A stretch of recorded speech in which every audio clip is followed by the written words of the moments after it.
aware that I'm going to get a lot of hate for this, but I am so effing tired of the amount of emotional labor that comes with dating black men. I am so tired of the lack of commitment, the lack of support, the lack of encouragement, the lack of money. Like, I don't know what to do from this point on, but I can tell you one thing.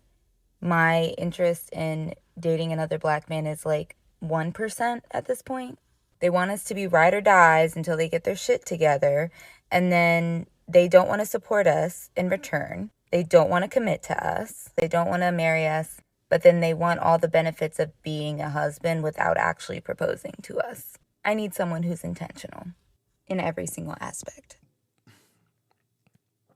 It's funny that black women have this conversation as if they've dated every single black man in America. It's always a really bad faith argument. They act as if every single experience with a black man is the exact same. I'm also tired of this false narrative that black men are broke. We definitely out-earn black women. They might be more enrolled in school than we are, but we certainly out-earn them. So all the men that black women typically are complaining about online, on average, make more money than them a lot of the times. This is an odd place for women to be. This is an odd place for a lot of these modern women to be in the conversation. I don't know why they're choosing to stand on this thin of a limb. We always hear this narrative that black men are eager to go run over to white women when we get rich or because they're easier women to deal with. But nobody ever criticizes black women for going on TikTok at the rate that they do, saying that they don't want to date black men anymore, or that they want to date white men, but they have to diss black men on their way to doing it. They claim that this is what black men do, but I'm not really seeing it online, and I'm scanning TikTok and IG and Facebook for content every single day, and I never see it. She also tried to say that black men don't make black women wives, and she forgot to leave out the most important context to that. Black men aren't marrying black women because black women are not wives. That's the difference. It isn't that black men don't want to marry black women. It's that there aren't a lot of marriageable black women to pick from. Even the black women who earn money and have degrees and are doing well in life, typically that's the only place where they're significant, or that's the only value that they can add to a man. Even our women who are earning money and got degrees, that's the only thing that they have to offer typically. When we start having a conversation about who should cook and clean around the house, that's where we lose black women. The real reason a man wants to do 50-50 with you is because he was exposed to a dynamic where the woman was doing 80-20 or less than. And because of that, if he's asking for 50-50, then technically you're getting a deal. In his mind, his mom already had 80% of the work. She was doing 2 jobs, trying to survive, and she was complaining about the 20%. So if I'm giving you an extra 30%, technically I'm doing better than my dad, so you should be happy. You are really dumb, for real. I know somebody need to hear this. If you and your man both splitting the bills 50-50, then he should definitely go 50-50 on cleaning and cooking. And here we go. Don't make him try you. Don't let him use you. If you're willing to, if you're willing to do all of that, like be just like him, out working, hustling, work stress and everything, right? And you have to come home and it's like a whole nother job waiting on you, because a lot of men don't clean up behind themselves and they wait for you to do it. And she also referenced that black men want a lot of marriage qualities before marriage. And this is the dead giveaway that a lot of black women are unmarriageable, because other ethnicities of women know that they need to show their wifely qualities before they get a ring. An unmarriageable woman would not show any wifely qualities expecting to get a ring either way. And when you hear sentiments like this, I don't know if modern women know exactly how ridiculous they sound. Man, come on, baby, let's go. We I'm not leaving. But listen, we're ready out. We're ready outside. Ready, you know what I'm saying? Might as well just go. No. Seriously, just get in the car, man. We're ready. I'm not leaving until you give me my Michael Kors bag. I've been asking for this bag for 3 months, and you say he's gonna get it. I'm sorry. I am sorry. But I don't know who the f y'all females think y'all are, bro. We already left them all. I'm all about to close a little bit, man. I don't care. Let's get in the car. I'll give you next week. Let's get into the car. Ain't no next week. You're not gonna give it to me next week. You gonna go in there right now, and you gonna buy it for me right now, because I want it right now.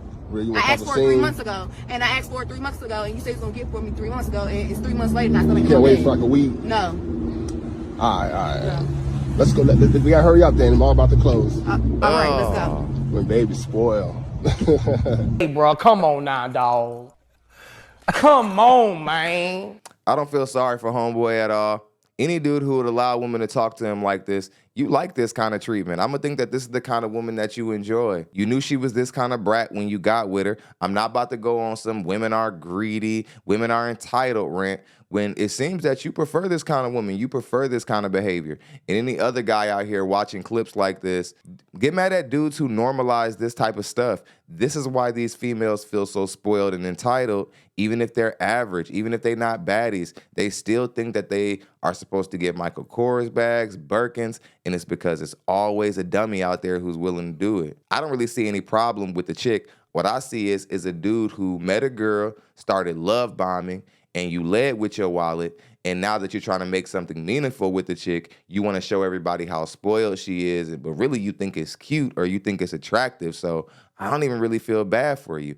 I hope that she takes you for whatever you got. You look cute right now in the short term, but in the long term, this type of stuff can end bad. There's nothing worse than keeping an emotional being connected to you that doesn't really care about your situation in the long term. She only cares about the short term, what she can get out of you. If you're ever dating a woman and she makes the relationship solely about where you guys go out to eat or the quality of the gifts you buy her, she does not like you. She's not rocking with you like that. You are nothing but a means to an end to her, a space filler, a time filler. If she doesn't have anything to do or anything better to do, or a guy who she actually likes to hang around, you're the person who she hits up. And like I said, there's always a beta male out there who's willing to spoil a girl and turn her into this kind of monster. So we're not going to be done reacting to clips like this as long as there's dudes out there doing this weirdo love bombing stuff. Sexually liberated and ready to explore, then these men would be having experiences with other men.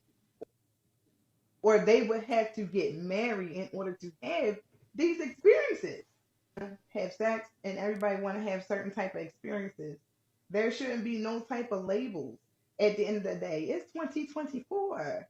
Let's get rid of the double standards when men should be honestly grateful, in my opinion, that women are wanting to have these experiences and they're willing to do some of these things and not be married. Like they're giving you these free experiences. I feel like men should be more grateful that women are willing to do this with them.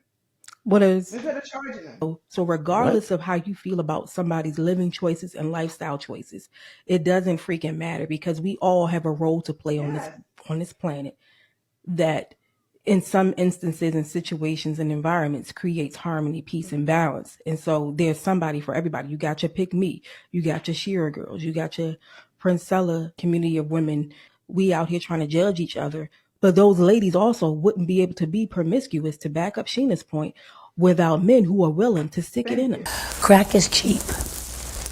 How do men always become the blame for why women are promiscuous and why women choose to do the things that they do? This proves that women are following the cues of men in just about every aspect of life and that we are over you. We are your leaders. Even when you make awful mistakes that are obviously your fault, it's you guys' this knee-jerk reaction to make men the blame for it.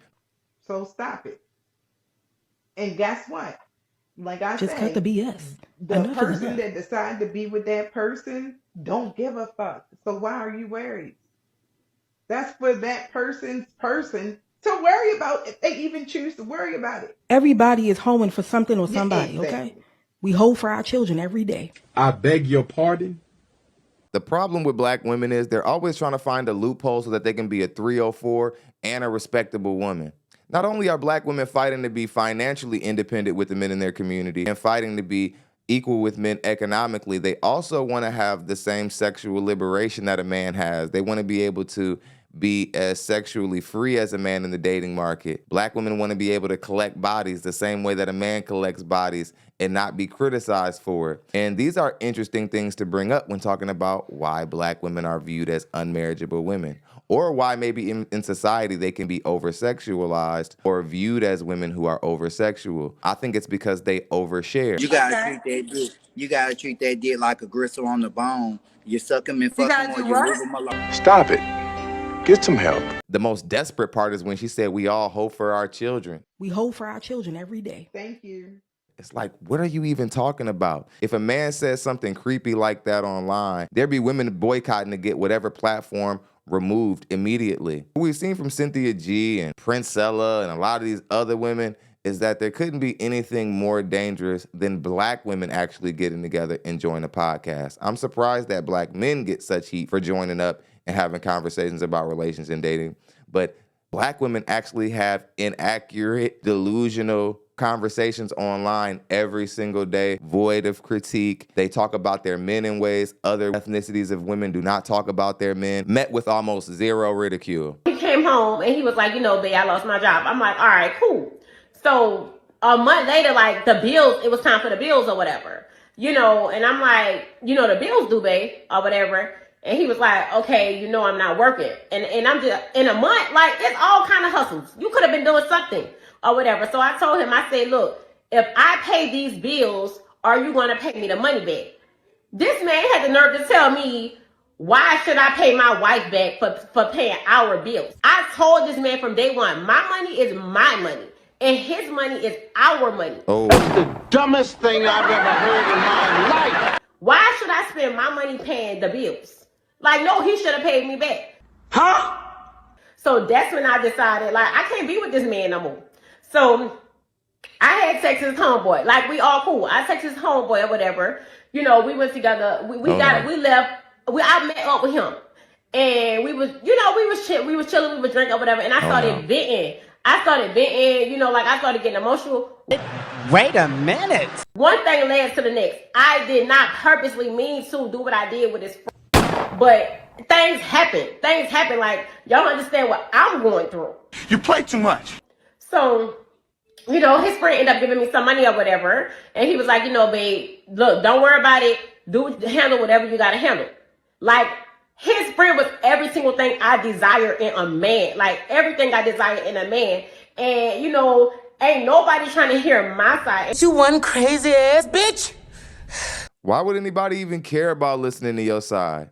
This reminds me of the woman from the first clip with her arms crossed at the mall. I don't feel sorry for men who end up in situations with women like this anymore. You can see stuff like this from the beginning. You know when you're dealing with a diabolical woman who could care less about you. A lot of these dudes out here have money, but they don't understand the game at all whatsoever. They don't understand when a bullet is headed their direction. Any guy who will give a ring to a woman like this had plenty of red flags already from the jump. Just like how a lot of these black women claim that they didn't see that their baby father wasn't a father who was going to stay from the beginning. And we all know it's BS. We all know that they had signs and that they saw things to indicate that this man possibly wasn't going to stay and be a father. And they still laid down anyway. If we can hold women to them standards, we got to start holding black men to the same standards when it comes to dealing with these greedy, entitled women, all these dudes who love bomb and simp.